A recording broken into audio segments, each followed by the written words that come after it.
Pues muy buenos días, tengan todas y todos, queridos colegas. Estamos en una emisión más de el seminario permanente en temas de cultura digital y todo lo que tiene que ver con Internet, sociedad de la información, inteligencia artificial, los temas de tecnologías disruptivas y un servidor, Jorge Alberto Hidalgo Toledo, les saluda desde el Human and Human Communication Lab de la Facultad de Comunicación en la Universidad de Anáhuac y nos vamos directo hasta nuestro campus sur, donde como siempre está nuestro querido doctor Alejandro López Novelo, allá librando el peligro de las redes. Mi querido Alex, ¿cómo estás? Tal cual, sobreviviendo al peligro y muy contento, ¿no? Por la sesión que tenemos el día de hoy. Tenemos una gran invitada, ¿no? A la que tenemos el gusto de conocer desde hace muchísimo tiempo. Pues nada, ¿no? Creo que, insisto, hablar de temas de inteligencia artificial, y en todas las vertientes que podamos imaginar, ¿no? Como lo comentamos hace un rato, pues es grato, ¿no? Contar con estos espacios y contar con estos invitados. Así es, mi queridísimo Alex, pues tuvimos la fortuna de arrancar esta temporada, ¿no? Ya después de prácticamente 8 años de estar haciendo transmisiones constantes sobre estos temas, pues dedicarlo este semestre a todo el tema de la inteligencia artificial, donde nos hemos podido apoyar de grandes expertos nacionales e internacionales para poder discutir sobre todas estas líneas, desafíos, retos que nos presenta esta tecnología disruptiva y hoy pues tenemos el gran honor de tener a nuestra querida colega y amiga, la doctora Marilú Garay Cruz, a quien le damos la más cordial bienvenida. Querida Marilú, qué gusto tenerte con nosotros en este tu espacio. ¿Qué tal? Buenos días. Muchas gracias, Jorge querido, Roberto, también querido, amigos y colegas de hace tiempo. Muchas gracias por la invitación para poder conversar con ustedes, con las y los colegas que se han sumado a la sesión de Zoom por aquí. Lo agradezco muchísimo. Ojalá haya espacio para poder intercambiar ideas y, por supuesto, también gracias a quien está siguiendo la transmisión en redes o la vea posteriormente. Así es, mi querida Marilú, y como bien lo dices, pues vamos a tener más adelante un espacio para poder discutir, dialogar contigo, poder profundizar en este tema que nos compartes, que es quizá el corazón de la discusión de todo el tema de inteligencia artificial, ¿no? Desde que llegó, hizo su erupción prácticamente en octubre de 2022, noviembre de 2022, cuando se está de alguna manera democratizando esta tecnología a partir de vamos a decir, divulgación y sobre todo la parte de la comercialización también del chat GPT en su versión 3 después en la versión 3.5 pues la primera interrogante que surgió es, ¿y quién es el dueño de esta tecnología? ¿Quién le entrena? ¿Cómo le entrena? ¿Qué sesgos tiene? ¿No? ¿Realmente puedo confiar plenamente en lo que me está dando? Nosotros hemos insistido mucho en el tema de la atribución de las famosas virtudes epistémicas a la inteligencia artificial, donde le hemos dotado de un perfil científico, sabio, casi omnipresente, ¿no? Donde le hemos atribuido estas nociones de omnisapiencia, omnicognición, omnicreatividad. Entonces, todas estas virtudes que le hemos dotado, pareciera que no las hemos cuestionado críticamente para decir, ¿y qué está detrás de ello? O sea, ¿qué es lo que implica? ¿Cuál es mi responsabilidad como ser humano para poder, de alguna manera, verificar información, poder saber si lo que me está ofreciendo no es una alucinación, cómo tengo que mantener permanentemente un distanciamiento crítico de toda tecnología para poder hacer, vamos a decir, un uso juicioso, una valoración racional de toda la realidad, y más en esta época donde justo lo que estamos cuestionando es que en la era de la razón, pues pareciera que la razón se dejó de lado. ¿No? Pareciera que la razón es lo que menos está imperando en esta discusión y decíamos, bueno, pues ¿qué tenemos que hacer nosotros? Pues volver a prácticamente alfabetizar a todos los usuarios de una manera crítica, responsable, sustentable, íntegra y ética, para que cuando se incorpore cualquier tecnología, dispositivo, interfaz en su vida, ya sea como académico, como estudiante, como investigador, pues el uso crítico que puedan hacer de ella también sea un uso que beneficie a la sociedad. Y eso es lo que vamos a estar platicando el día de hoy con nuestra querida Marilu Garay, quien nos va a presentar gran parte de lo que han estado haciendo también en este seminario permanente de alfabetizaciones críticas que ella dirige y coordina con grandes colegas también ahí, tanto en la Universidad Pedagógica Nacional, en UNAM y en otros espacios donde se han podido de alguna manera difundir los trabajos de investigación. Y hoy, pues para quien no conozca a la doctora Marilu Garay, le pido a mi querido colega Alejandro López Novelo que nos introduzca un poco ¿no? Sabemos que tu trayectoria es enorme, mi querida Marilu, pero vamos a tratar de dar una pequeña semblanza, por lo menos para que quienes nos acompañan tengan un registro más amplio de quién estará el día de hoy compartiendo con nosotros esta temática. Adelante, mi querido Alex. Muchas gracias, Jorge. Pues sí, para nuestra querida audiencia, pues tenemos una gran invitada, una gran académica, una gran investigadora, ¿no? Que quienes tenemos el gusto de conocerla y en mi caso, ¿no? De haber sido formado en una gran parte de mi área académica, pues pues sabemos que tiene una gran trayectoria, pero pues Marilu nos mandó una semblanza muy breve. Entonces, me parece que con que la googleen se darán cuenta de la cantidad de productos que tiene y de proyectos que maneja. Pero bueno, la doctora Luz María Garay Cruz es doctora en Ciencias Políticas y Sociales, con orientación en comunicación por el programa de posgrado en Ciencias Políticas y Sociales de la UNAM. Es profesora investigadora de la Universidad Pedagógica Nacional, Ajusco, en el área académica 4, Tecnologías de Información y Modelos Alternativos, y profesora en el posgrado de Comunicación en la Facultad de Ciencias Políticas y Sociales de la UNAM. Es coordinadora del Seminario Permanente de Alfabetizaciones Digitales Críticas y es miembro del Sistema Nacional de Investigadores Nivel 2, ¿no? Insisto, la producción de nuestra invitada es muy vasta, sus proyectos también son muy vastos, y pues nada, los invitaríamos a consultar a Marilu Garay en Google y en algunas otras eh, bases de datos, y van a encontrar pues la gran productividad que tiene. Y bueno, Marilu, pues para nosotros es un gusto tenerte de nuevo en este espacio que es tuyo, y bienvenida. Así es, mi querida Marilu, y te cedemos el micrófono, la cámara, para que puedas compartir con todos nuestros colegas que están tanto en redes sociodigitales como aquí tu presentación. Y les recordamos, vayan tomando nota para que sus preguntas las podamos dejar al final para el conversatorio que tendremos con ellos. Adelante. Muy bien, muchas gracias. Voy a compartir y bueno, pues muchísimas gracias, Jorge, Alex, por la cálida recepción a este programa del seminario, ¿no? Un seminario que estábamos hablando antes de iniciar, que ya tiene muchos años y que han ido marcando una trayectoria interesante en este tema y bueno, espero poder aportar algunas ideas para reflexionar de manera colectiva.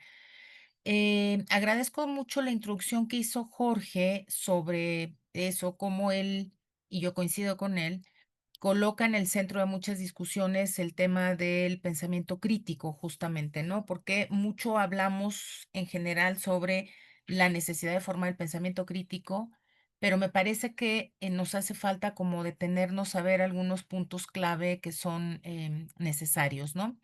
Entonces, yo no voy a hablar, o sea, no me voy a meter ahorita en definir qué es la inteligencia artificial, su historia, la inteligencia artificial generativa, etcétera, porque me parece que hay varias cosas que ya se han discutido mucho en el seminario, en otros espacios, e incluso vi la sesión del doctor Gabriel Pérez Salazar, que es con la que arrancaron el seminario la semana pasada, y el querido Gabriel en su programa, si no lo vieron, les invito a que lo vean, hace justamente un recuento de qué es la inteligencia artificial, cómo funciona, ¿no? Cómo aprende, etcétera. Y creo que sería un un buen enlace, digamos, entre el programa de Gabriel y lo que él discutió y un poco lo que yo les voy a colocar acá.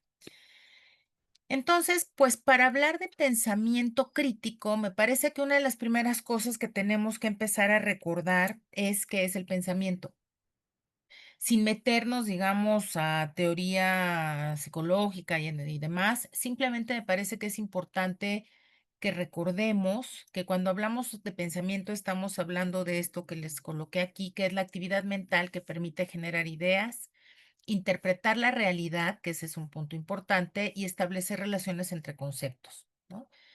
El pensamiento implica el funcionamiento coordinado de la memoria, de la atención, de la comprensión, el aprendizaje y el procesamiento de información. Primer tema, digamos, primer concepto que nos debe llamar la atención porque una de las cosas de las que estamos hablando cuando hablamos de inteligencia artificial generativa es justamente de información, información que son narrativas, que es texto, que son audios, es decir, que son datos, ¿no? Que se van sumando y que se ofrecen a los usuarios o que los usuarios entran.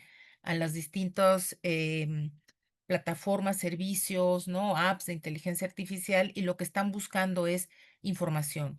Entonces, la información, cuando hablamos de la cultura digital, sabemos que es la columna vertebral de casi todas nuestras discusiones.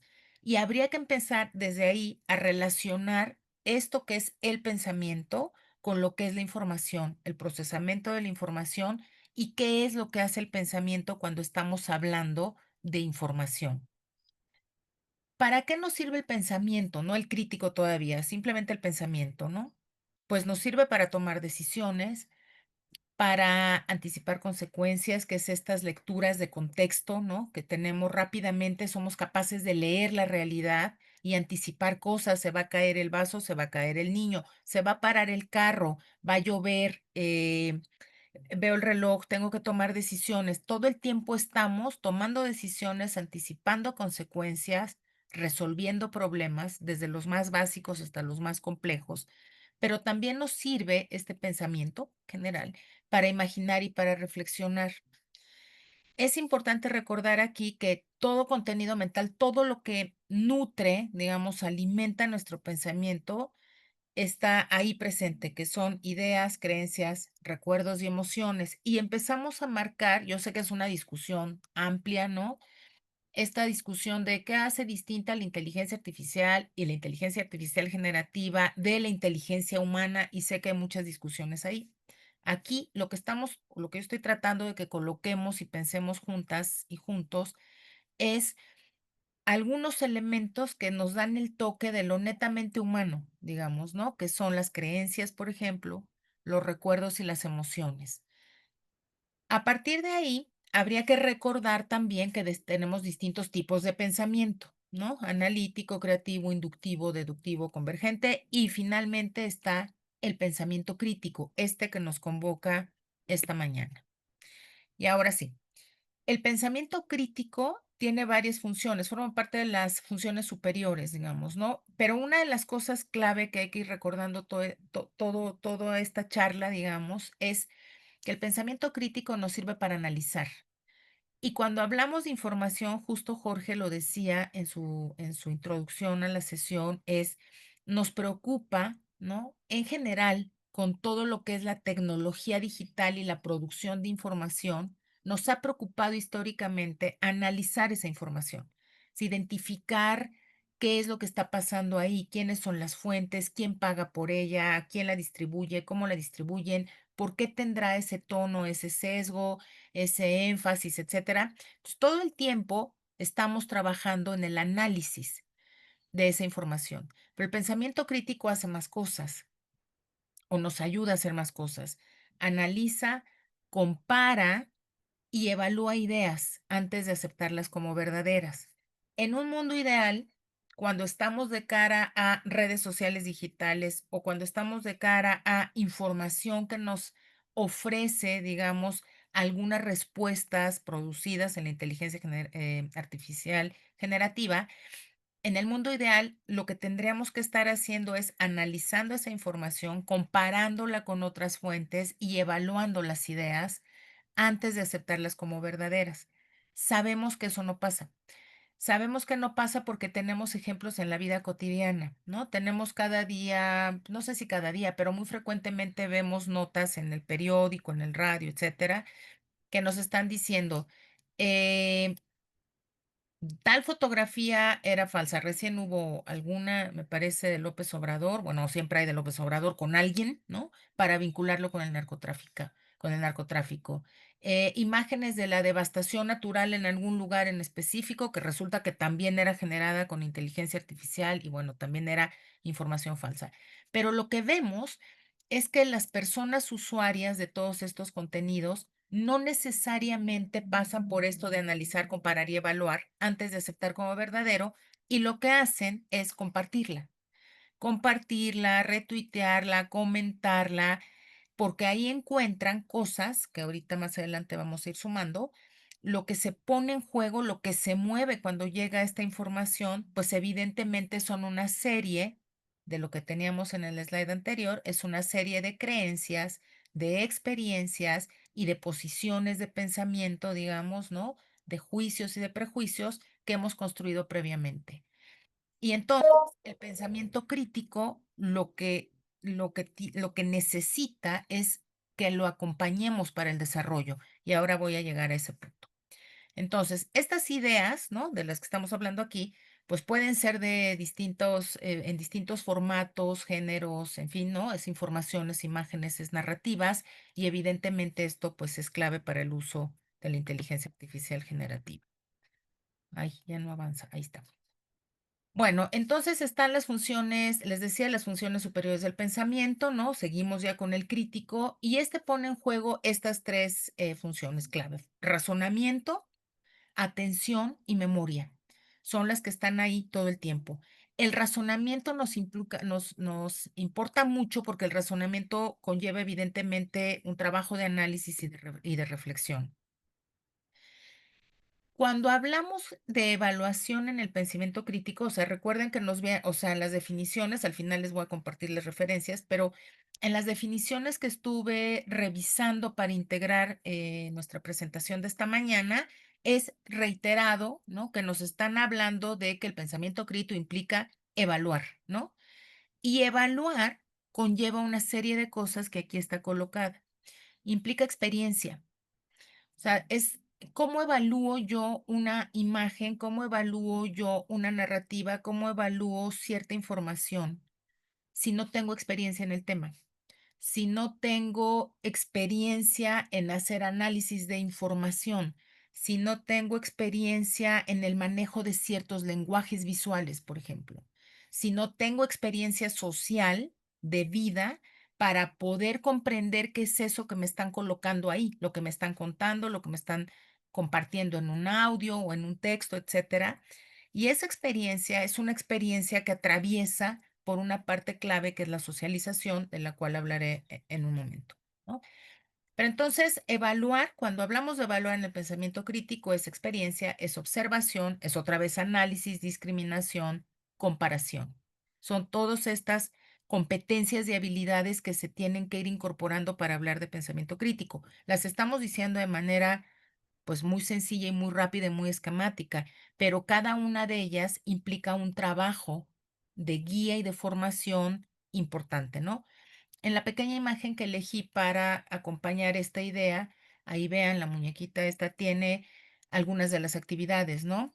El pensamiento está operando: reset, nuevo, eliminar, traducir, apagar, omitir, bloquear. Todo el tiempo lo estamos haciendo con todos los estímulos que nos están llegando. Y como parte de todos estos estímulos, estamos hablando aquí de la información que está circulando en todas estas narrativas que ya comentaba, en los espacios digitales a los cuales nos acercamos al hacer uso de la inteligencia artificial, o porque recibimos productos que han sido generados con inteligencia artificial.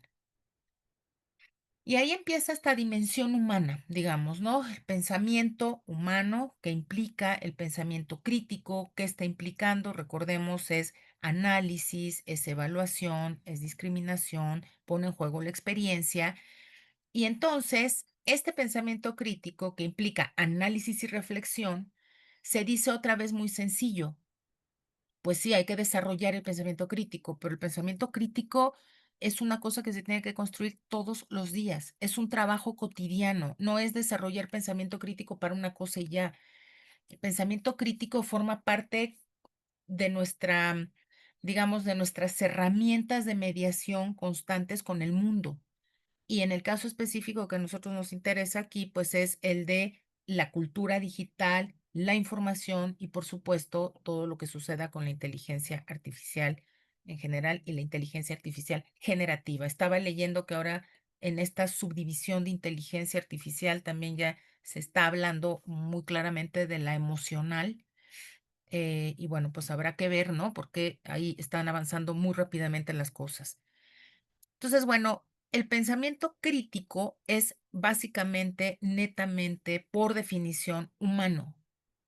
Y eso me parece que es una cosa que deberíamos de tener, o yo siempre pienso que deberíamos de tenerla en la cabeza aquí como nubecita todo el tiempo, diciendo: la capacidad de análisis crítico la podemos hacer los seres humanos solamente. ¿Por qué? porque implica experiencia, experiencia humana, emociones y esto que coloco acá. Depende mucho de los criterios, ¿no? Del conocimiento, de los criterios adquiridos en la socialización. Si ustedes en algún momento tienen oportunidad o lo han hecho, seguramente ya han estudiado teoría de la socialización justamente, pues hemos encontrado, ya sabemos, la socialización primaria, la socialización secundaria, y en la socialización primaria encontramos a la familia como ese espacio, ese escenario en donde construimos el mundo, conformamos, ¿no? Aprendemos con H el mundo y vamos formando eso, nuestra concepción del universo, ¿no? Desde cómo nombramos, en qué contextos, por supuesto, entra en juego una condición material muy clara, ¿no? Para poder ir construyendo y aprendiendo este mundo. Ahí aprendemos los roles de género, las normas, las reglas sociales, etcétera. Y como parte de la socialización secundaria ya está la escuela y está en general la cultura. Incluso en algunos teóricos plantean que como parte de la socialización secundaria también juegan un papel muy importante los medios de comunicación en general y por supuesto Internet y todo lo que se ha ido sumando en la socialización secundaria, pues porque los seres humanos nunca dejamos de aprender. Estamos aprendiendo y vamos modificando criterios a lo mejor que aprendimos en la familia, ¿no? Y aquí podría poner un ejemplo muy básico sobre los roles de género, ¿no? ¿Cuánto estamos escuchando ahorita que nos dicen, bueno, pues es que es importante que desde niños, desde pequeños, en la infancia, las niñas y los niños vayan desarrollando roles diferentes en la casa para que no exista este encajonamiento de esto hacen las mujeres, esto hacen los hombres, ¿no? Lo vamos viendo y ahí se va conformando, digamos, toda esta representación, esta construcción social del rol de género y va avanzando y cuando llegan a la escuela se va fortaleciendo porque tienen más información que les está complementando lo aprendido en casa o que rompe totalmente con lo que aprendieron en casa, ¿no? A lo mejor en casa repiten los roles tradicionales y cuando llegan a la escuela encuentran otra cosa y el proceso de ruptura aprendizaje es permanente. Y como parte de ese proceso de aprendizaje social está y podemos colocar al pensamiento crítico.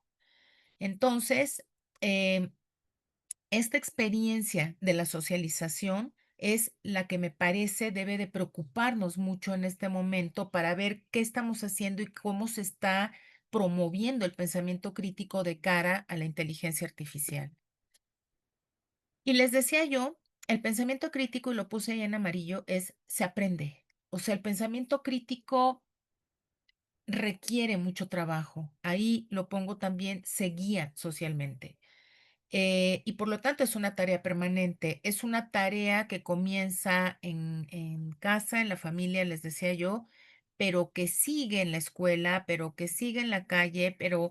Y la escuela es un espacio súper importante.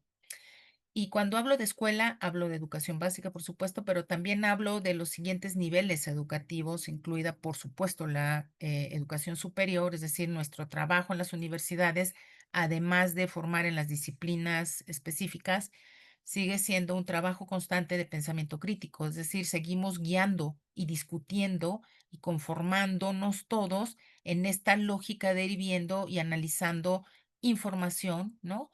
Criticándola, razonando, reflexionando, cuestionándonos, qué es lo que pongo aquí, ¿no? Ese pensamiento crítico que se aprende, que se guía socialmente y que es permanente nos permite valorar, analizar, reflexionar, romper prejuicios, cuestionar situaciones sociales. Y me parece que tenemos muchos ejemplos y muchas muestras de ello en los tiempos que corren, pero el punto clave que no quiero que se nos olvide es este pensamiento crítico se aprende, se guía y es permanente. Eh, Colocando concretamente esta idea del pensamiento y luego pensamiento crítico frente a la inteligencia artificial, pues nos abre un tema enorme, digamos, que no nos da tiempo de discutir aquí, pero que se estará discutiendo a lo largo de las distintas sesiones del seminario, que se hace en otros espacios académicos.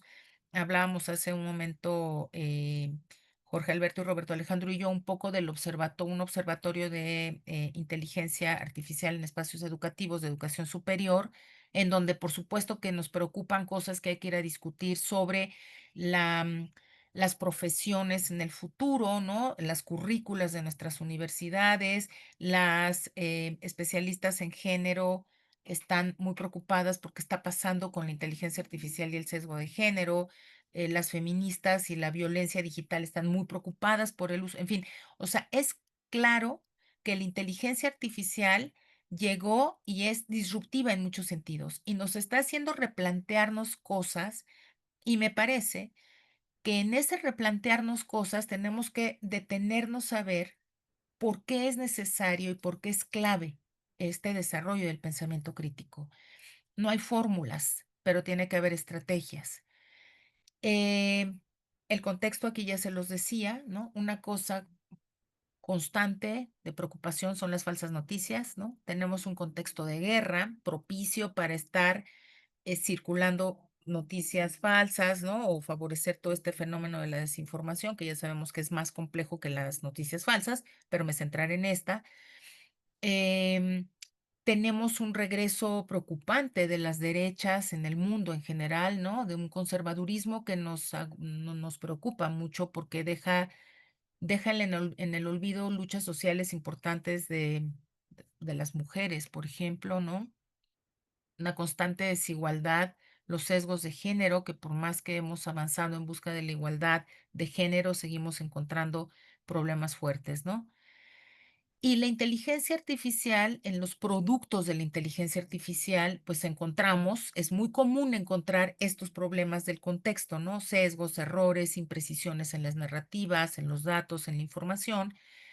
Y entonces es preocupante que observamos cómo muchas personas, no voy a generalizar, digamos, porque no tengo dato empírico para hacerlo, pero algunos resultados de investigaciones que se han estado presentando en los últimos meses, sobre todo, por ejemplo, una reciente que publicaron los colegas de SocialTIC, em, de un estudio de para qué está usando la gente la inteligencia artificial generativa o qué está usando, pues estamos usando ChatGPT, básicamente, ¿no? Para preguntarle cosas y para producir textos. Básicamente ese es el uso general que se le está dando.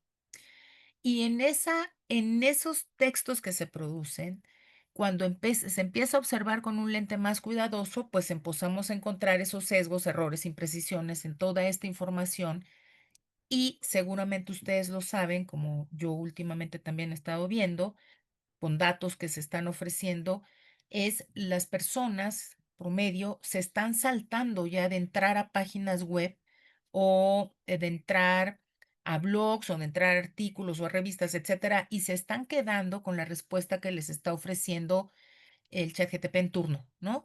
Incluso, bueno, la tenemos en Google, buscas y ya la primera cosa que te ofrece es una síntesis y las ligas para que tú vayas a revisar, pero no tenemos dato, digamos, que compruebe que la gente va a las ligas. La gente se está quedando con lo que ofrece la primera versión que le ofrece em, el chat GTP, ¿no?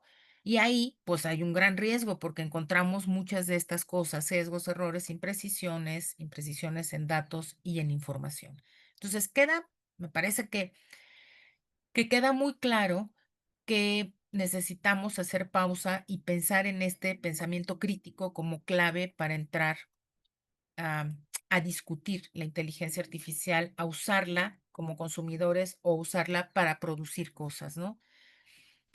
Preparando esta mañana justo ya los últimos detalles de la presentación, entré a Google y le dije, necesito imágenes de falsas noticias, inteligencia artificial. Y esto es lo que me arroja, ¿no? O sea, es la pantalla, ya saben, le tomo una foto y ahí de entrada, nada más veamos esta primera línea que tenemos aquí de fotografías y es Estados Unidos, Estados Unidos, Estados Unidos. O sea, como si no hubiera noticias falsas en otras partes del mundo, ¿no? Tiene mucho que ver con los algoritmos, que esa es otra discusión. Eh, tenemos esta nota que fue así una de las más famosas, ¿no? Esta foto, perdón, donde está el Papa con esta super chamarrota de plumas de ganso o algo así. Por acá arribita está Macron y abajo es Estados Unidos. Y tenemos, más abajito, vean, empezamos a ver, ¿no? Retos académicos en tiempos de noticias falsas, explosión de política de los videos con inteligencia artificial. La inteligencia artificial es usada para la desinformación, notas del país y otra vez se repite la del Papa. Y entonces vamos viendo cómo es un tema de agenda importante, ¿no? Las imágenes que empiezan a existir y hay una preocupación de los propios medios, pero también de organismos internacionales, pero también de los académicos, es decir, a todo el mundo nos preocupa el tema de de las noticias falsas y especialistas en el tema de la desinformación y demás nos dicen, ay, pero es que eso siempre ha existido. Pues sí, pero tenemos que sumar el componente de la dimensión de lo digital, porque ahora es muy fácil producir este tipo de noticias y es un riesgo para los usuarios que no tienen o no cuentan con las habilidades digitales críticas para poder hacer lo que nos dice el pensamiento crítico que hay que hacer, analizar, comparar, discernir, etcétera, etcétera. Es muy difícil que lo podamos hacer si no tenemos formación en pensamiento crítico. Otro ejemplo más que seguramente varios y varias por acá conocen es el uso de Lensa, ¿no? Que esta aplicación, este programa de inteligencia artificial, eh, pueden hacerse avatares, ¿no? A partir de imágenes reales de las personas o generar avatares en general. Y las investigadoras que trabajan en el tema han estado evidenciando que cuando hacen los avatares y cosas así de hombres, los hacen de otra manera, como superhéroes, como superdeportistas fuertes, etcétera. Y a las mujeres lo que hacen es que las están hipersexualizando todo el tiempo. Sabemos, por supuesto, que el tema de la violencia digital contra las mujeres y el uso de inteligencia artificial es una cosa terrorífica, porque con una imagen cualquiera de una mujer utilizando alguna de las aplicaciones de inteligencia artificial, pueden colocarla en situaciones em, muy incómodas, digamos, sexualizadas, pornográficas, ¿no? Circularla en otros espacios, en fin.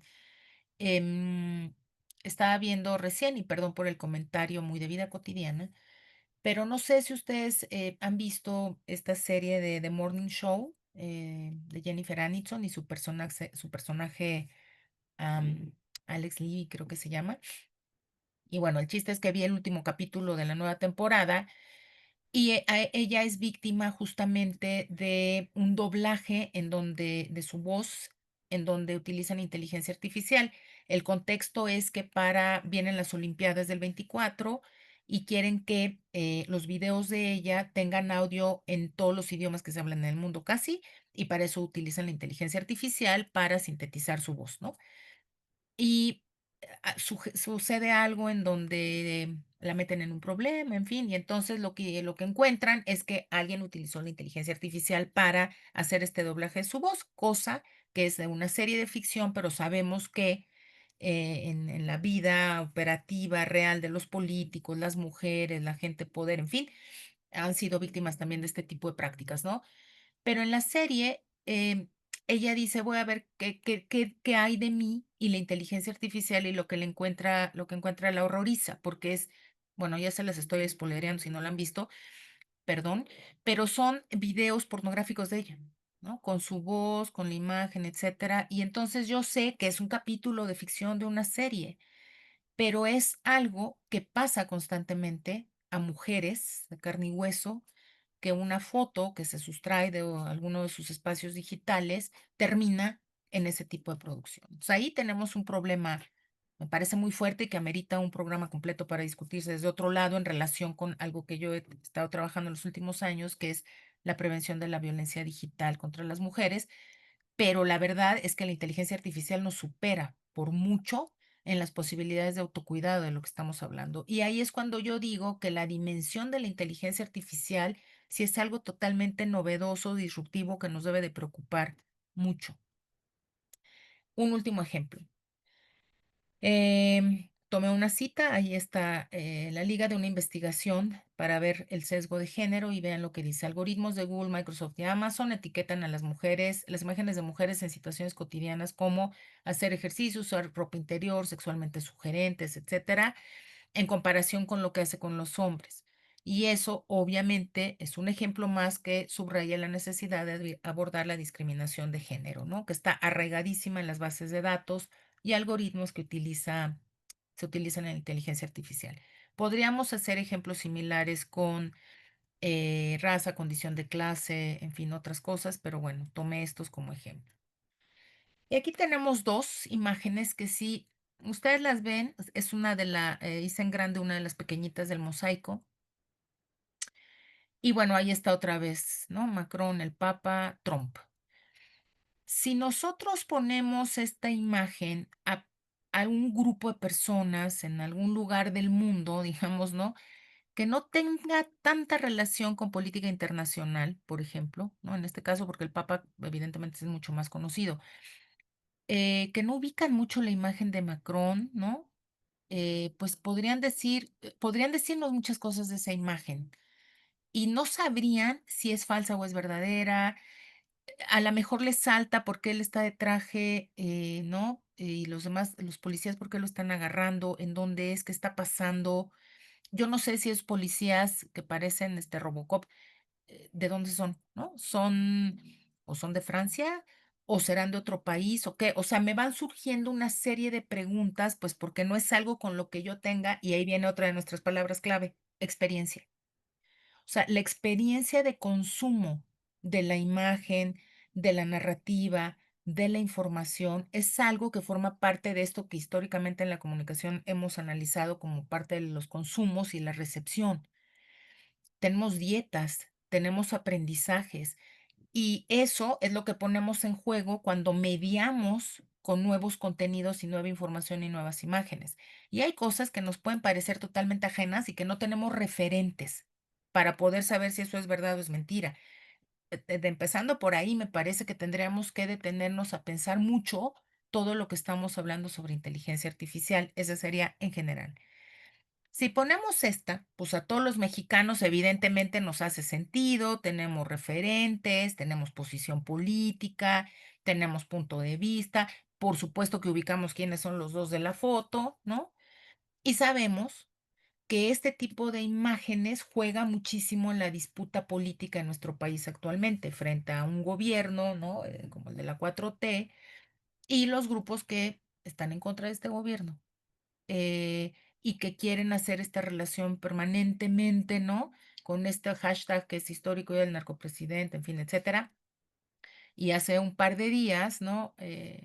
Circuló una imagen la mujer que la circuló pues nada más salió a decir, ay, perdónenme, no sabía que era producto de la inteligencia artificial, pero ¿quién le cree? Digamos, la ingenuidad, ¿no? Ahí empieza a entrar en juego el pensamiento crítico, porque quienes estamos acá decimos, ay, ¿quién le cree, por favor? ¿No? O sea, sabemos cómo está la disputa, no hay ningún rango de ingenuidad ahí, pero habrá otras personas que no están tan metidas en la discusión que podrán decir, bueno, pues a lo mejor sí de verdad no sabía, ¿no?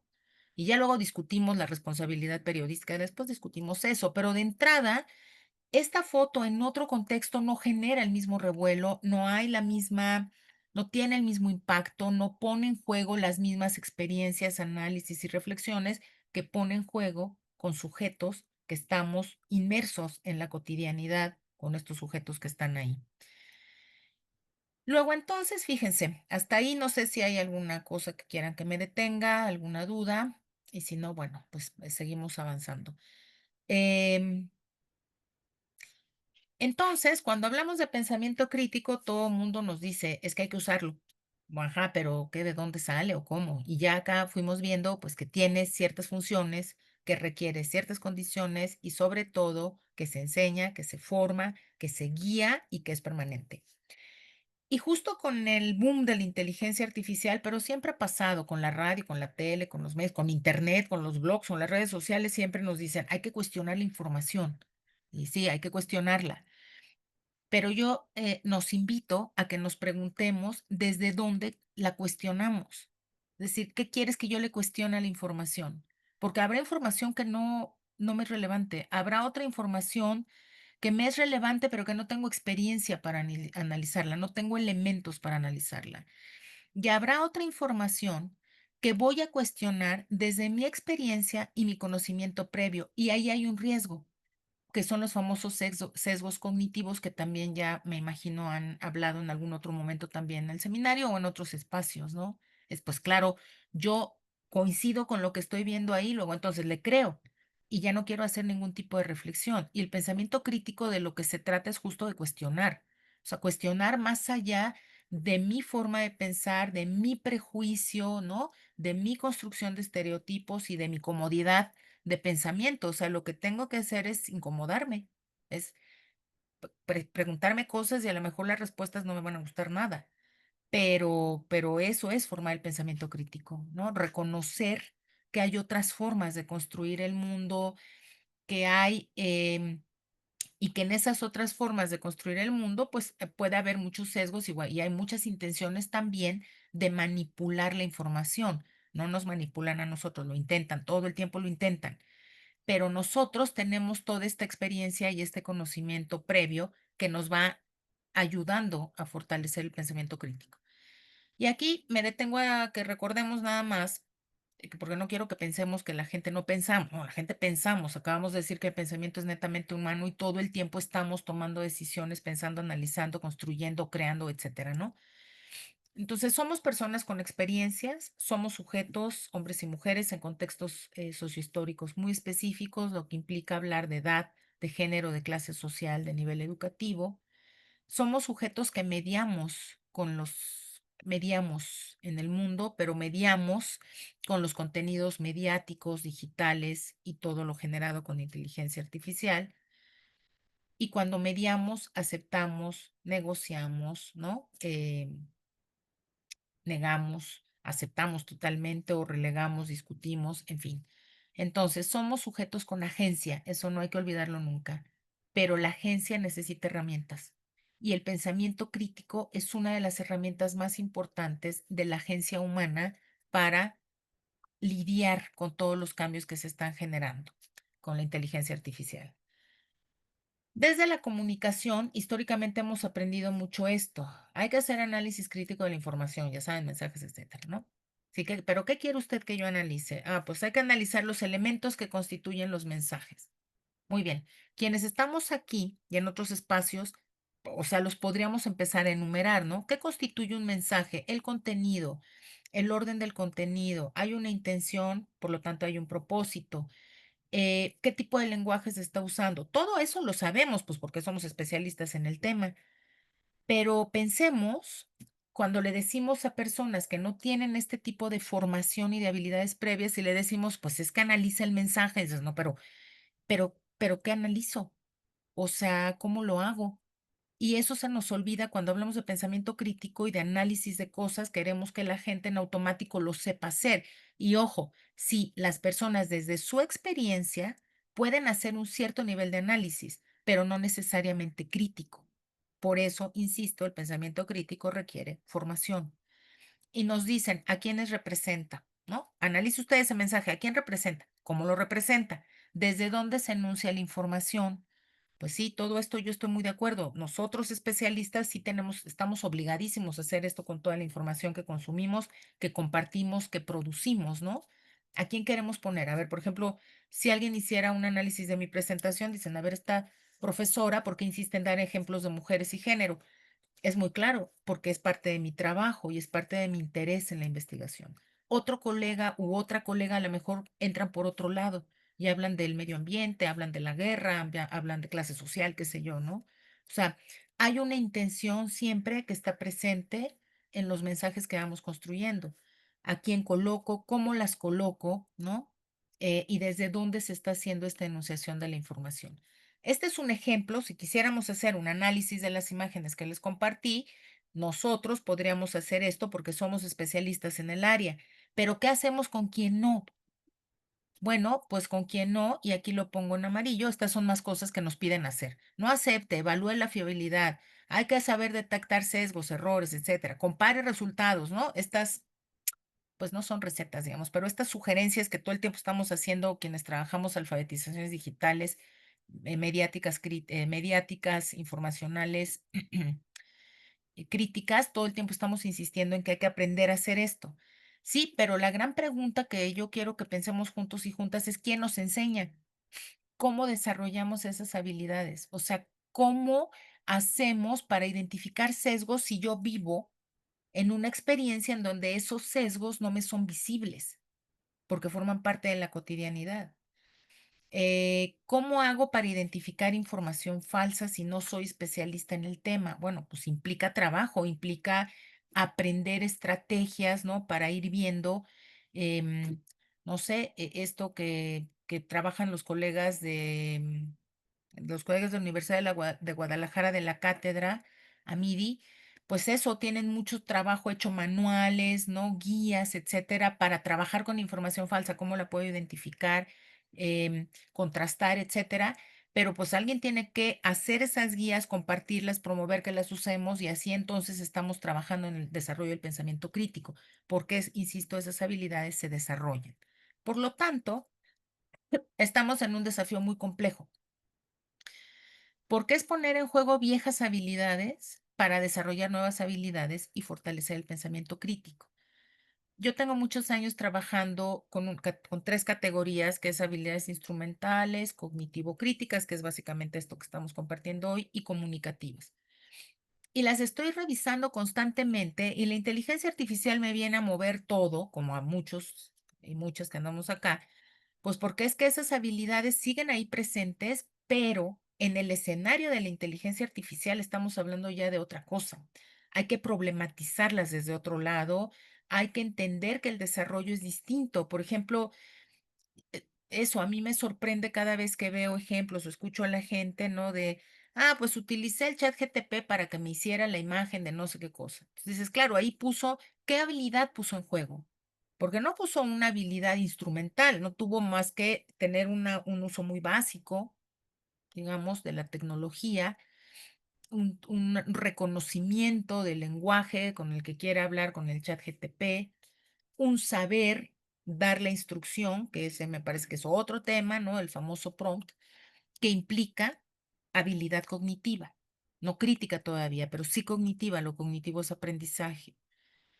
Y después, analizar cómo está construyendo ese mensaje, pues ya me pone en juego la habilidad cognitivo-crítica. Y así, entonces, se va haciendo un rompecabezas en donde tenemos que empezar a nombrar, porque así se produce la teoría, tenemos que empezar a nombrar todos esos procesos de otra manera, con otras palabras, pero reconociendo que hay viejas habilidades que son la base para el desarrollo de estas nuevas habilidades que nos está exigiendo la inteligencia artificial.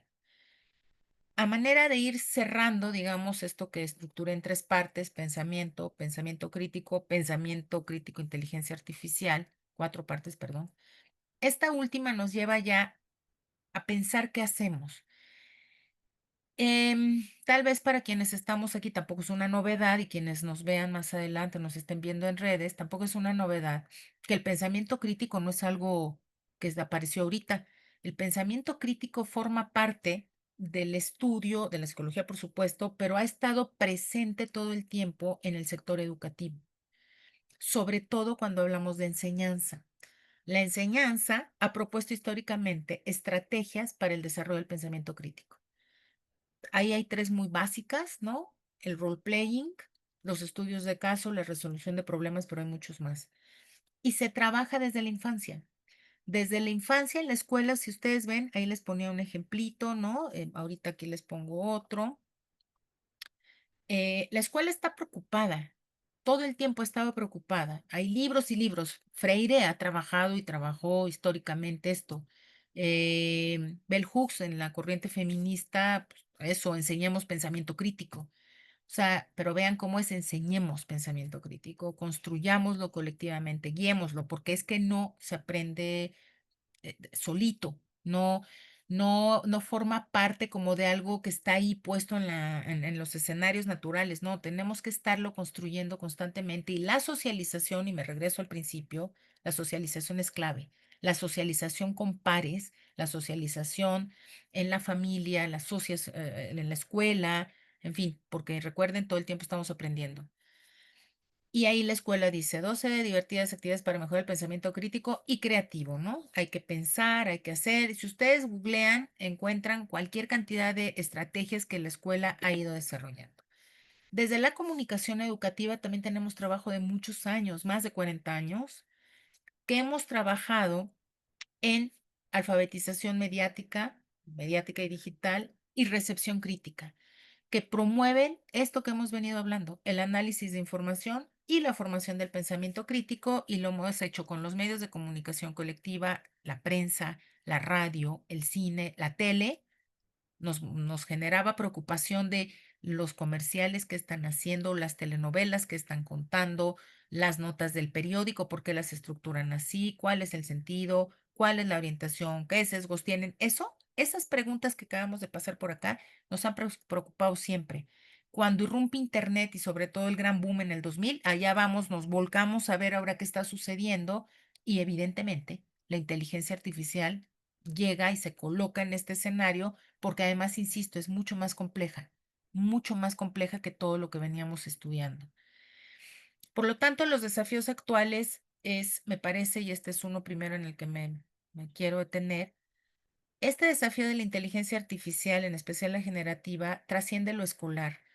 Yo entiendo que hay una preocupación importantísima porque eso nos preocupa cómo está cambiando el proceso de aprender y de enseñar, el uso del chat GTP para muchas cosas que están haciendo los jóvenes, eh, la aparente desactualización de un porcentaje importantísimo de docentes, ¿no? Los choques que se están dando, los quiebres de cabeza de qué vamos a hacer en el salón de clases con esta inteligencia artificial, esta discusión de unos meses que dice, ojo, ahora los niños y los adolescentes de los sectores más precarizados son los que están muy cerca de la tecnología. Y los niños y los adolescentes de los sectores privilegiados están regresando a los libros, los están obligando a regresar a los libros y les están sacando los celulares del salón de clases. Está habiendo un control muy fuerte también parental. Y entonces esa es otra cosa que hay que voltear a ver, que está aquí, una profunda brecha digital en proceso, que, que no se queda en el aula, que va a otros escenarios de la vida cotidiana, ¿no? Utilizar el chat GTP, que seguramente ustedes también lo saben mucho, como acompañante emocional, es una cosa que nos tiene que preocupar. Estamos viviendo un problema gravísimo de salud mental y jóvenes y adolescentes. Tenemos muchos ejemplos muy lamentables estas últimas semanas y hay que estar alertas. ¿Qué está pasando ahí y qué no estamos haciendo socialmente para acompañar estos procesos en donde llega la tecnología, la inteligencia artificial en este caso, y está ocupando esos espacios? ¿Cómo hacemos para formar, promover el pensamiento crítico ahí? Eh, y la tercera cosa es que el cambio está en marcha, o sea, nos está pasando. En el seminario que señalaba Jorge, mi colega Gladys Ortiz presentó recién justo su investigación de inteligencia artificial y profesores y estudiantes universitarios y demás, y sus hallazgos pues van mucho en esto que estamos hablando. Los chicos lo están usando, algunos maestros también, pero todos quieren cursos de formación. Ese es un hallazgo interesante. Todos, estudiantes y maestros, le decían y nos dicen cuando hablamos el tema, en algún trabajo que yo hice también con estudiantes, decían, sí sabemos mucho, pero necesitamos cursos que nos digan cómo usarlo. Otros decían, no tengo idea, necesito que alguien venga y me enseñe. O sea, esta necesidad de enseñar sigue presente y creo que también hay que estar muy atentos ahí qué está pasando. Pero en esto que planteaba Gladys decía, es que siempre estudiamos la apropiación y vemos las trayectorias tecnológicas de la gente, pero con la inteligencia artificial está pasando ahorita. Y es cierto, el cambio está en marcha y me parece que es clave lo que estamos haciendo como se está haciendo en este seminario. Hay que registrar todo lo que está pasando. Tenemos que registrar y tenemos que en algún momento parar y empezar a analizar, porque si no, no hay pensamiento crítico. Hay inmediatez, hay cotidianidad, hay deslumbramiento, pero no hay pensamiento crítico, porque no nos estamos deteniendo, me parece, a analizar, reflexionar, contrastar, romper mitos con todo lo que estamos hablando de inteligencia artificial. O sea, el mundo académico me parece que tenemos un reto muy fuerte en cómo lograr trabajarlo, pero aterrizarlo también en la cotidianidad de las personas que son quienes se están convirtiendo en los usuarios más asiduos de todo esto, ¿no?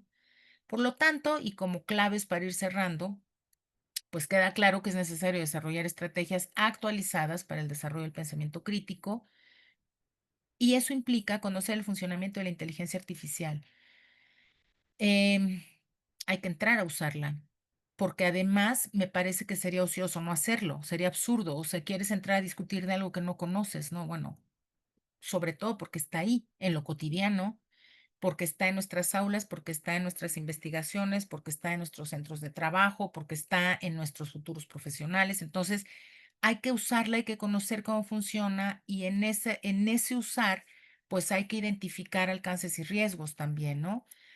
Y aprovechar las habilidades digitales previas, estas tres que yo les decía, pero hay otros autores que tienen otra tipología de habilidades digitales, pero todas ellas son necesarias y útiles para poder incorporar nuevos elementos. Y eso implica identificar qué es lo que pasa con la inteligencia artificial. De otra manera, me parece que no lo podremos lograr.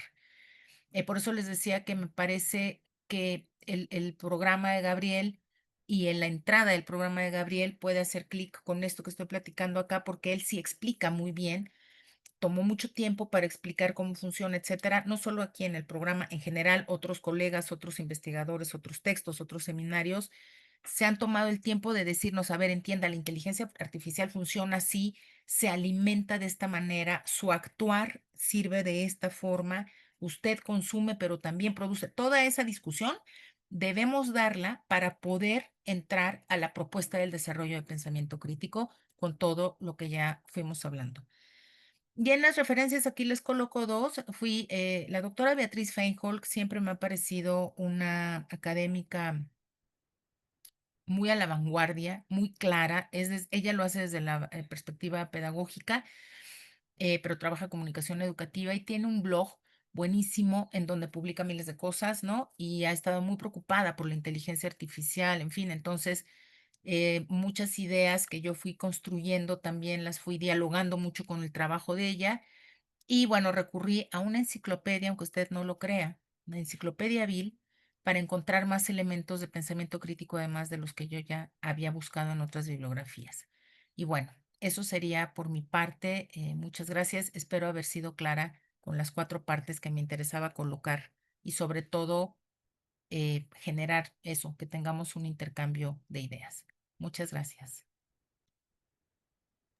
Clarísimo, como siempre, mi querida Marilú, extraordinario lo que nos has compartido el día de hoy para poder dialogar, discutir con nuestros queridos colegas que nos están acompañando tanto en la sección como del Zoom, como en las redes sociodigitales, y sin duda pues habrá generado mucha inquietud este tema de cómo hacer que se incorpore y seguramente los desafíos que de ello van a derivar.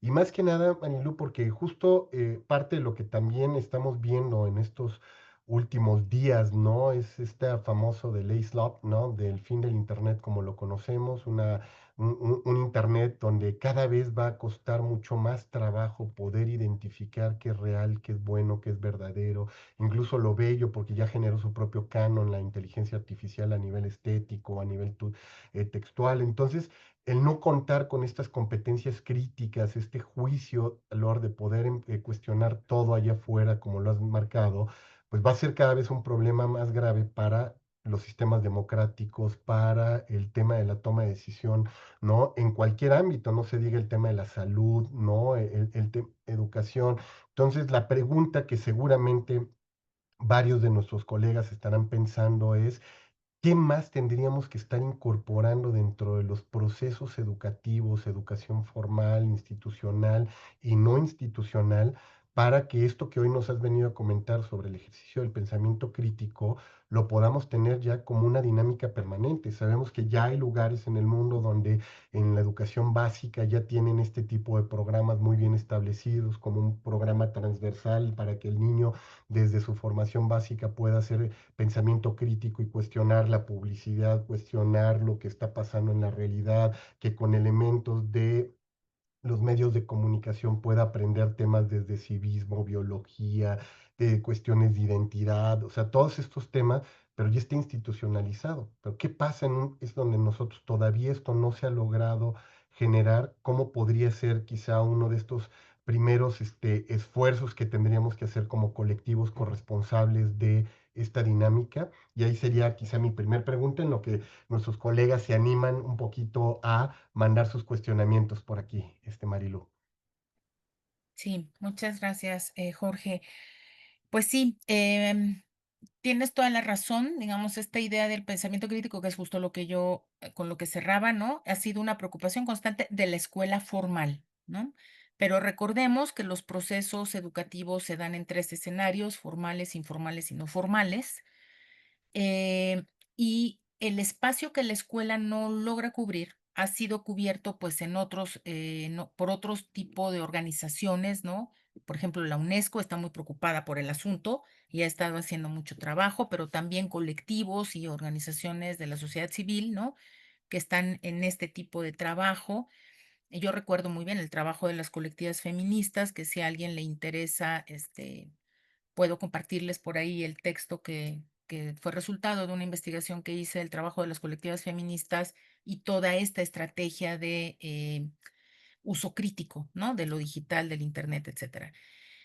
Entre pares también hay un trabajo importante, pero este pensamiento crítico del que estamos hablando acá sí requiere de un trabajo, no de un escenario, ¿eh? El escenario puede ser formal, informal, formal, pero sí requiere de un trabajo formal, es decir, un trabajo con una estrategia pedagógico-comunicativa muy clara, con una intención y un objetivo muy definidos, que tiene que responder mucho a los sujetos con los que estamos trabajando, ¿no? Porque no podemos hablar, o sea, no podemos formar el pensamiento crítico así como en abstracto y ya, todos hacemos todo el pensamiento crítico. No, no, es, a ver, espéreme, tenemos que pensar sobre qué tema quiero promover este pensamiento crítico.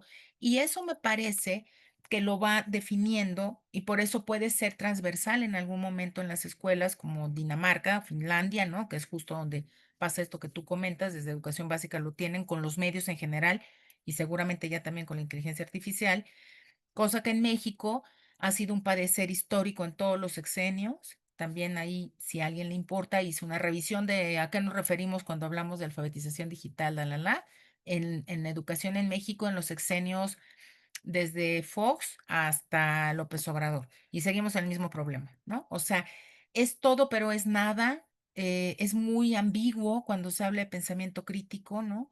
Y justo lo que hay que pensar son en estrategias concretas.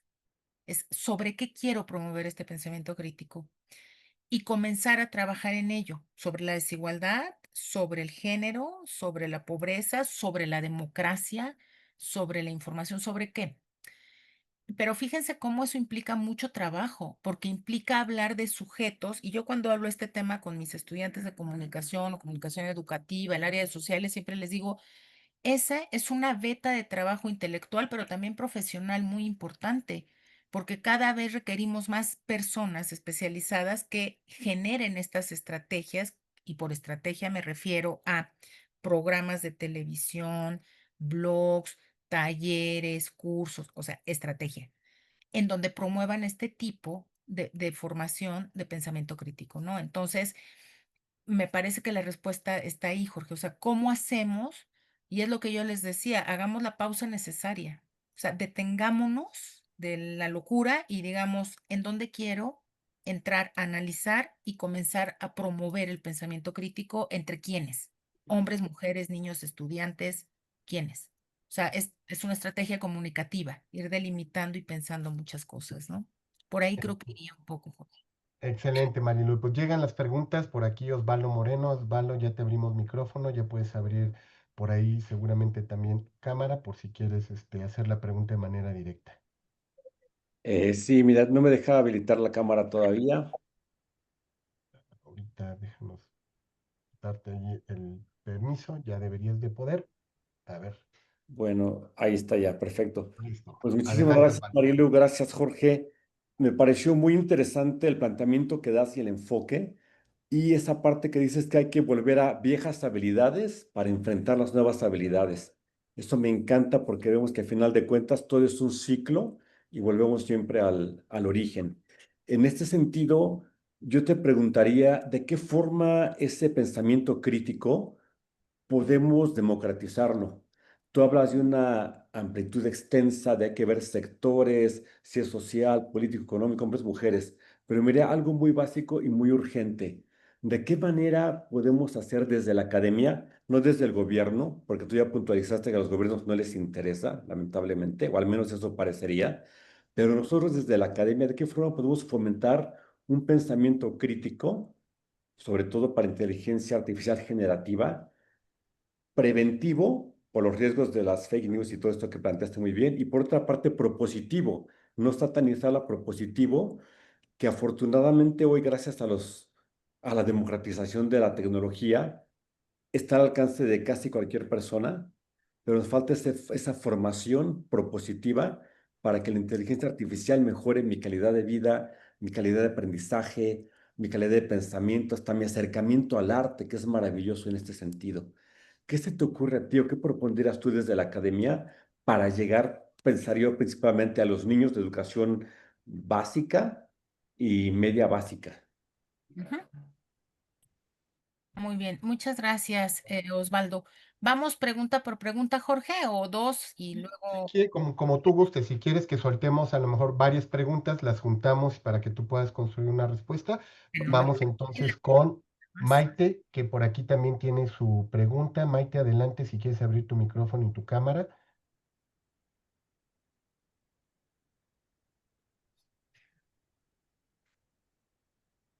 Ya debería dejarte por ahí, Maite. Listo, Maite, adelante. Hola, buenas tardes. Pues me parece muy interesante justo como abordar este tema desde la parte, como bien mencionas, del ámbito como social. Creo que siempre al final él incluso una imagen, ¿no? Nos invita como a darnos un contexto cultural de lo que tenemos, que tal vez, no sé, vemos un platillo, se me ocurre como de kebabs, y si no tenemos un contexto cultural de dónde es, pues justamente como que nos podemos divagar y pensar que es de otro lugar o simplemente desconocer, ¿no?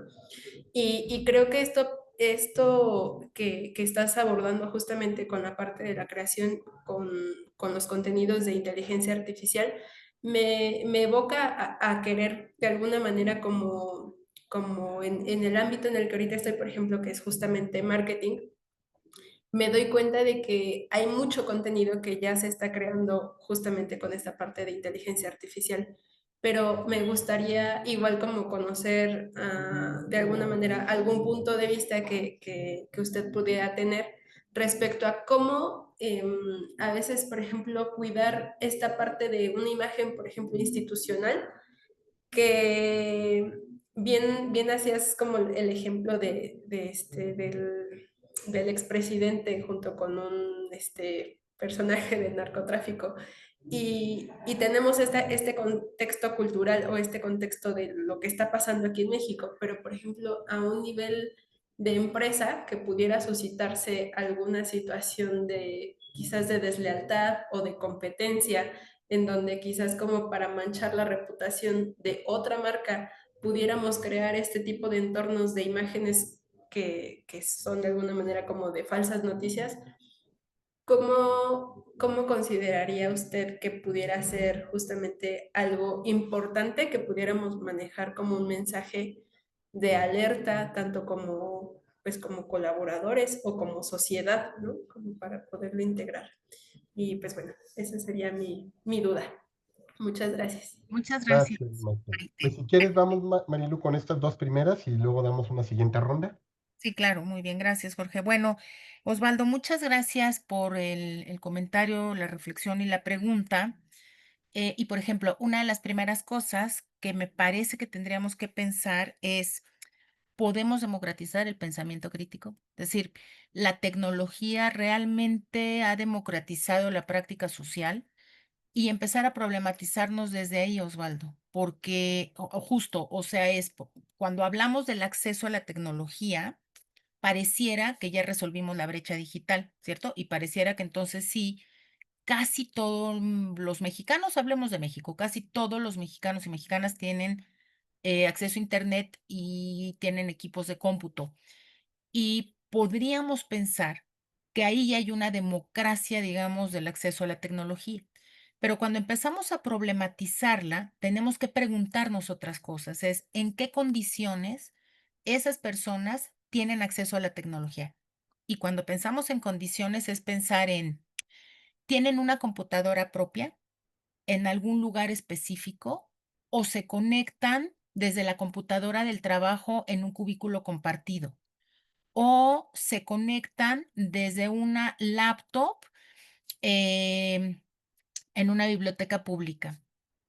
Porque esas tres condiciones distintas nos hablan de procesos de uso y de apropiación de la tecnología diferenciados. Y entonces ya no es tan democrática la cosa, porque hay una condición de uso. Sí tienen equipo, pero la condición de uso es distinta.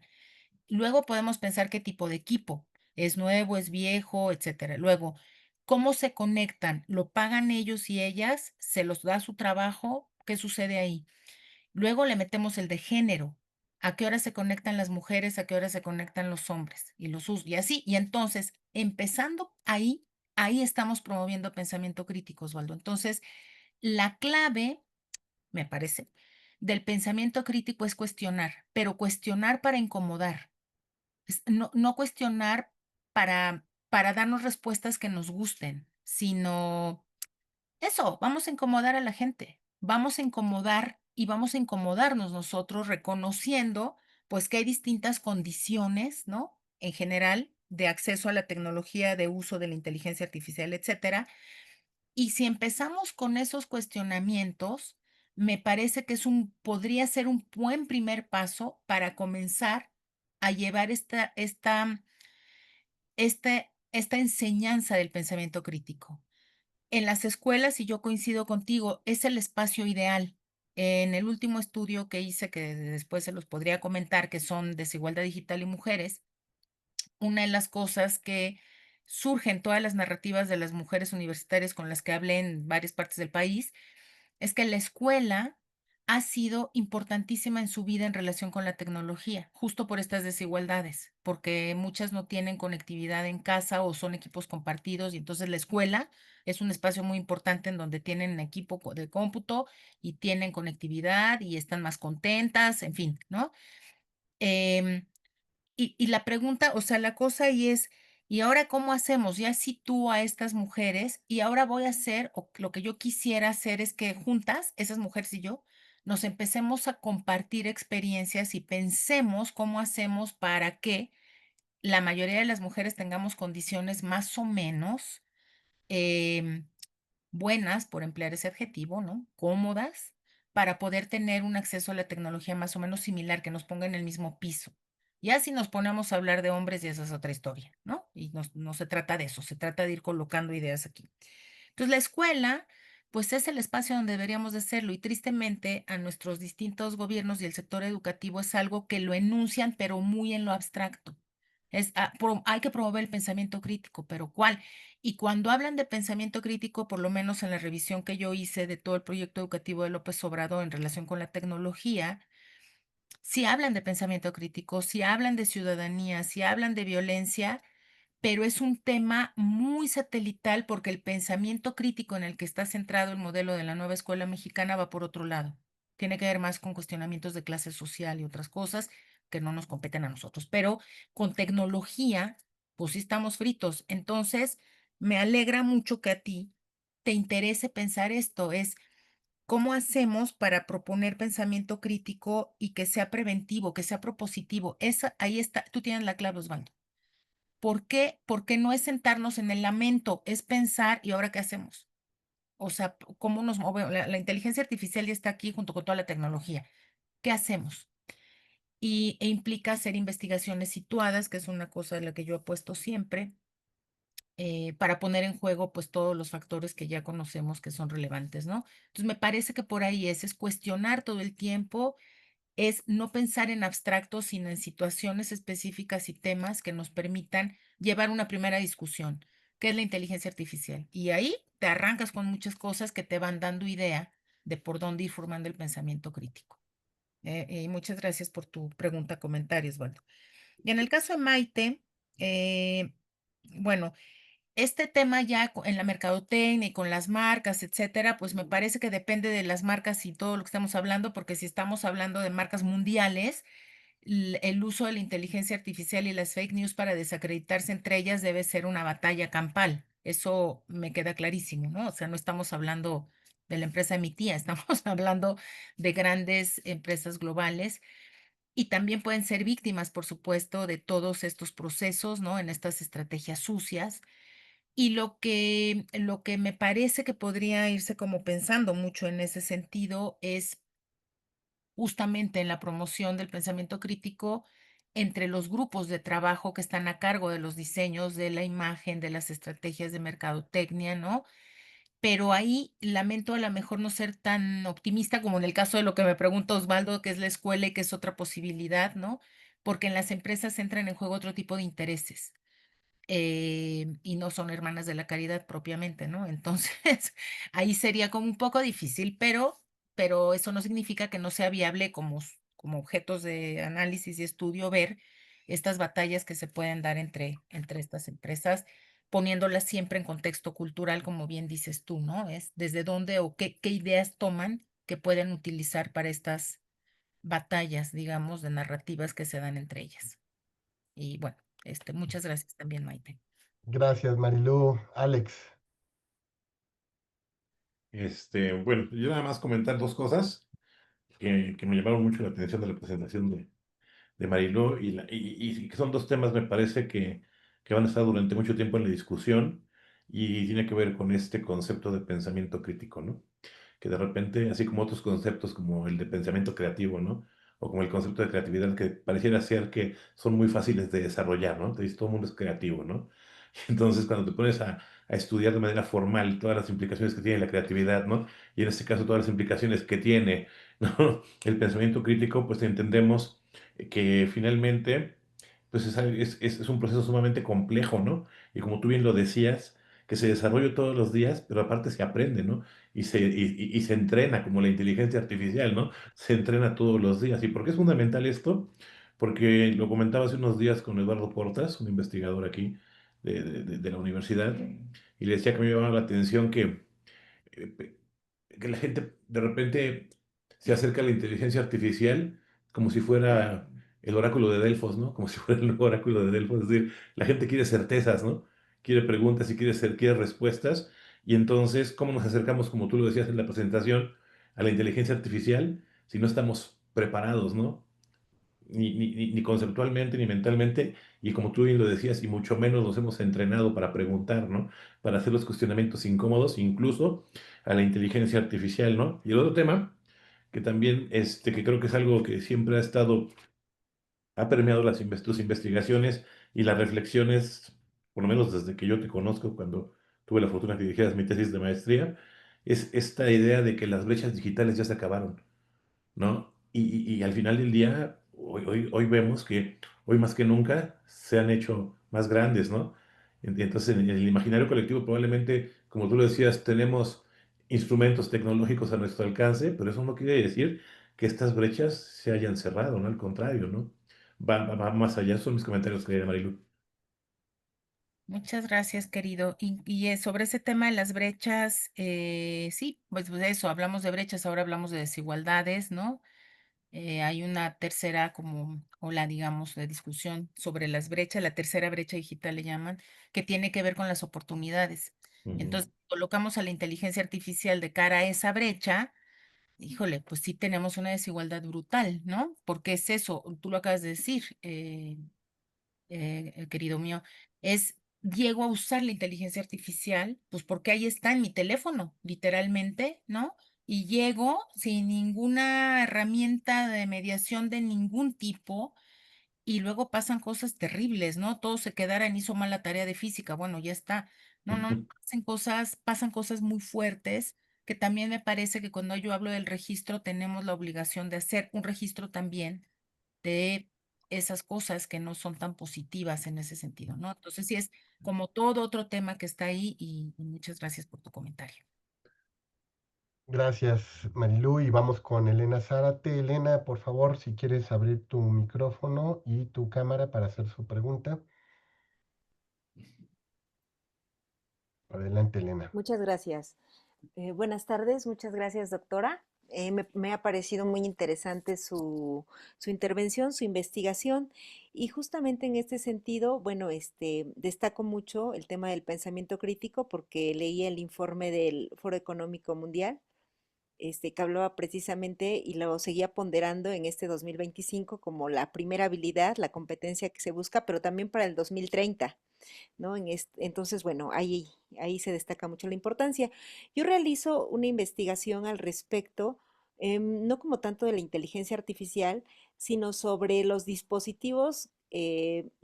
Cuando hablo de los dispositivos electrónicos, del uso de los dispositivos electrónicos en donde hay inteligencia artificial, pero la vinculo con la comunicación que he denominado o en el aspecto de la comunicación familiar. Entonces, mi pregunta es si en sus investigaciones, más allá también del género, de la discriminación, han vislumbrado el investigar la relación que hay de la comunicación familiar, que podríamos traducirla como la comunicación interpersonal que se da en el núcleo cercano de cada persona. Muchas gracias, Elena. Qué interesante que estés trabajando este tema. Y nada más dime una cosa, o sea, la pregunta es si yo en los datos que he obtenido, el papel de la familia y la comunicación de la familia juega algo importante ahí. ¿Sí? ¿Va por ahí? Ok. Pues sí, nunca ha sido objeto de mi investigación, es decir, no forma parte de mis preguntas propiamente, pero cuando se hace el análisis de las trayectorias tecnológicas en general de cualquier persona, esto que se llama trayectorias tecnológicas o biografías tecnológicas, sí, la familia juega un papel clave en la relación del sujeto con la tecnología, ¿no? Cuando de entrada, desde la decisión de a qué edad la familia decide que esa niña o niño pueden tener un primer artefacto tecnológico, llámese celular, tableta o computadora. ¿A qué edad? Y te dice mucho de las familias, ¿no? Y en las narrativas de las y los jóvenes, porque eso sí lo he hecho con hombres y mujeres, te deja ver las reglas del juego que pone la familia, ¿no? Lo compro con una función específica. Por ejemplo, el celular lo compran mucho cuando los niños y las niñas van a entrar a la secundaria, porque es el momento en donde los papás ya no los pueden llevar a la escuela y ya son un poco independientes. Entonces es mucho como de seguimiento, ¿no? Pero les ponen reglas de uso. Se apaga en la noche, se usa solo para cosas de la escuela y la familia, siempre es problemático, pero por lo menos la familia intenta poner regla. Hay otras familias que no les interesa, les dan el equipo y punto. Ese, por ejemplo, el dato fue muy común, cómo maneja la familia la relación de las y los chicos con la tecnología en el estudio que hice de violencia digital contra mujeres, porque las niñas, bueno, las jóvenes universitarias con las que hablé, sufrieron su primera experiencia de violencia digital, unas terroríficas, cuando tuvieron sus primeros redes sociales digitales y las tenían sin vigilancia, sin acompañamiento adulto. Y eso pasó a los 10, 11 años. Terrible. Eh, es muy claro el sesgo de género. Con las niñas hay mucha vigilancia por parte de la familia, con los niños no. Las niñas tienen que contestar el teléfono cuando les marcan, el niño si no contesta a lo mejor lo regañan, pero no pasa de eso. Entonces, hay una manera de relación en varios sentidos, ¿no? Es cuándo se lo doy, con qué propósito se lo doy, qué reglas le pongo y después cómo el artefacto media la relación de la familia, ¿no? Es eso, no solo las reglas físicas de no tenerlo a la hora de comer, ese tipo de cosas, sino el famoso chat familiar, en donde hay una relación constante, ¿no? Permanente, solo del grupo familiar, pero todo eso, fíjate, Elena, que no es algo que yo me pregunte, es algo que surge en las narrativas y que evidentemente tiene un papel bien relevante ahí, ¿no? En esta comunicación interpersonal que va más allá del artefacto, sino de toda la cohesión del grupo familiar alrededor del uso de la tecnología. Alex, tenemos por ahí comentarios, preguntas que nos han dejado en Sí, redes y en el chat. que nos hablan en el chat de Alaí Flores, nos dice, yo prefiero escribir. ¿Hasta qué punto vamos a llegar al punto en que la socialización, el debate y la crítica sean hechos principalmente por la inteligencia artificial? Noto, y también me incluyo, que para debatir muchas veces recurrimos a la inteligencia artificial. Yo respondo con IA y me responden con IA. ¿No estaremos llegando a un momento en que prácticamente todas las construcciones sociales terminen siendo construidas artificialmente? Y por otro lado, Alfonso Alan nos dice muchas gracias por sus reflexiones. ¿Qué opinas sobre la utilización de los mismos modelos digitales, así como las propias inteligencias artificiales, para construir canales que fomenten el pensamiento crítico? Estoy pensando en que los espacios académicos a veces solo son eso, académicos, pero me intriga poder ocupar espacios digitales como YouTube o TikTok para crear canales que promuevan el pensamiento crítico. A veces me parece que hay como un miedo o aversión por no querer convertirse en YouTubers, pero creo que incluso eso ya se está reconfigurando. Me gustaría saber qué opinas sobre este tema. Muchas gracias, Alfonso Cuellar, psicólogo social.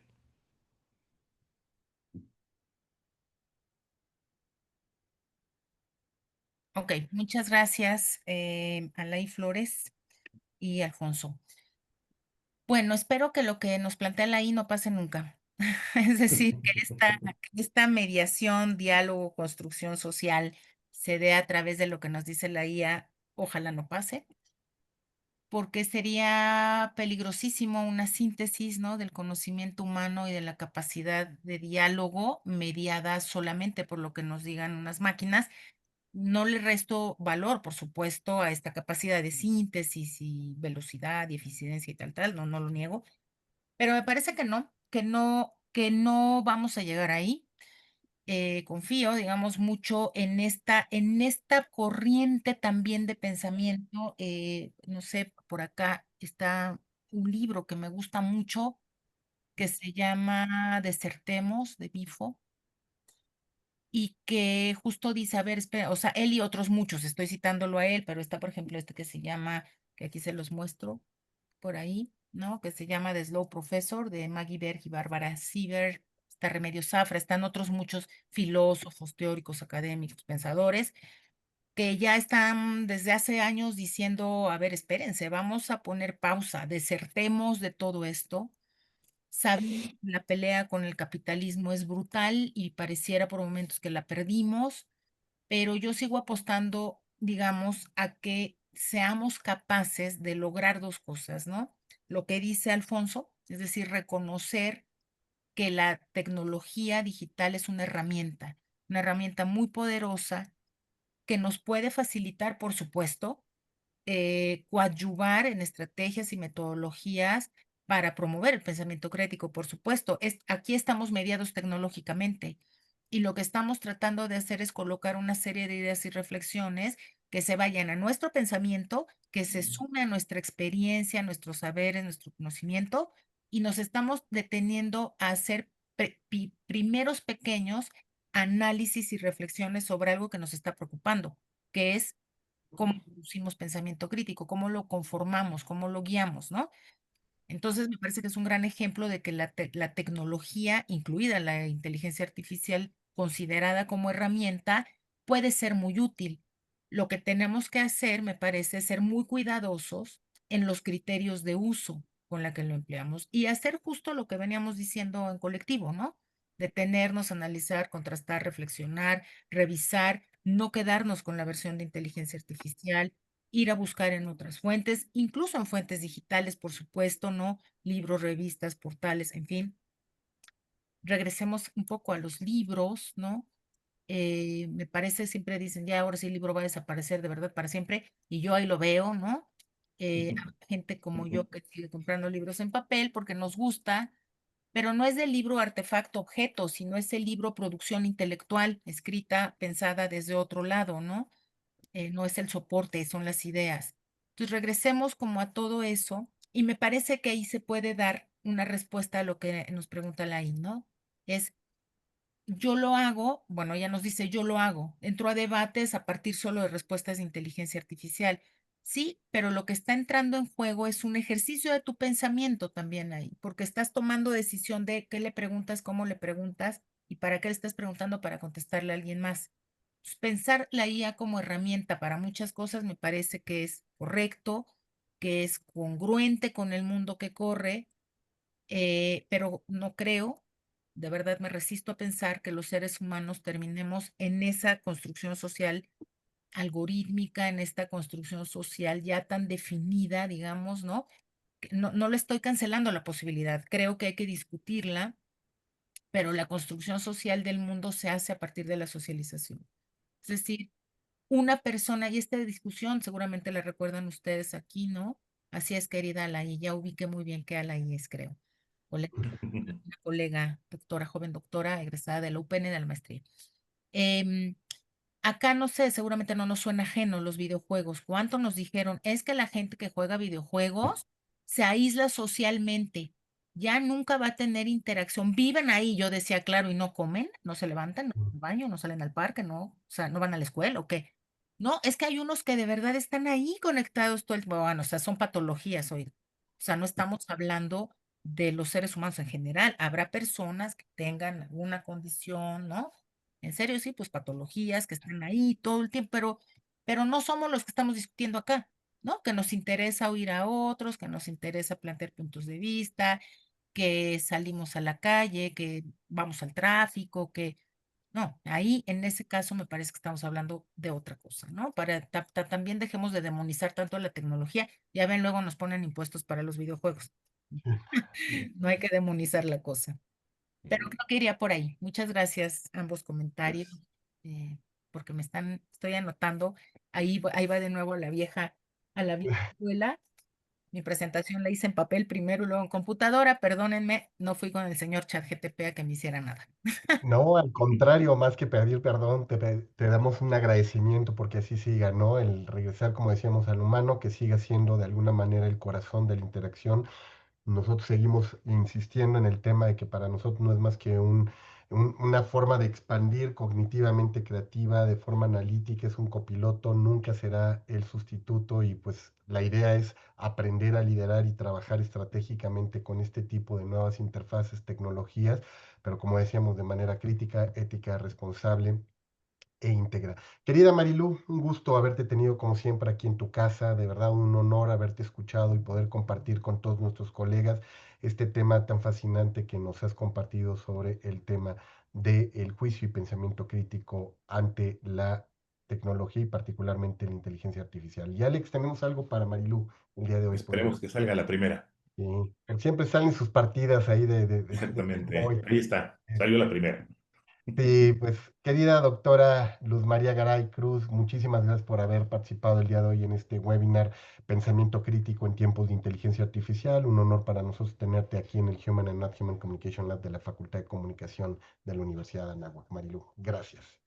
Al contrario, queridos colegas, muchísimas gracias por la invitación. Como siempre, fue un gusto. Me alegra mucho participar con ustedes. Siempre me voy con muchas preguntas y reflexiones. Gracias a quienes hicieron preguntas, participaron y sobre todo, bueno, Jorge y Alex, gracias y con el cariño de siempre. Gracias, querida Marilú. ¿Y qué tenemos próxima semana, Alex, para que quienes nos están siguiendo también se vuelvan a conectar con nosotros? Pues tenemos la intervención de un investigador de nuestra facultad, del doctor Eduardo Portas, que nos va a hablar del chat GPT, el nuevo psicólogo, usos y riesgos de la inteligencia artificial como herramienta de apoyo emocional, y eso será el próximo martes 7 de octubre, mismo espacio, mismo horario, mismo canal. Así es, mi queridísimo Alex, y bueno, pues creo que va a estar muy interesante este tema, otro desafío, ya lo hemos visto, los graves casos también que se han dado en los últimos meses, ¿no? De gente que ha tomado una triste decisión, ¿no? Ante el uso de la IA y pues bueno, se han quitado la vida. Hoy pues nos estamos preguntando cómo deberíamos de trabajar el tema de IA, salud mental, el IA como un acompañado, un acompañamiento con incluso algunos como coach, hasta terapeutas familiares, nos hemos enterado que hay por ahí ya terapia incluso de pareja también llevada por inteligencia artificial, cuáles son sus riesgos, consecuencias, implicaciones, pues vamos a platicar con ellas, con uno de nuestros colegas investigadores expertos y también producto de una investigación que estamos levantando por acá en esa materia. Así es que los esperamos próxima semana. Recuerden, 12 de la mañana para la hora del centro de la Ciudad de México, para quienes se encuentran fuera del país, nos puedan seguir. Marilú, muchísimas gracias nuevamente. Gracias, Alex. Gracias Gracias. a todas las personas que nos siguieron en las redes sociodigitales. Y como dice el buen Alex, pues vamos a seguir ahí esquivando el peligro de las redes sociodigitales, ¿no? Y todo lo que se presenta en la cultura digital. Que tengan una excelente tarde. Hasta luego. Gracias.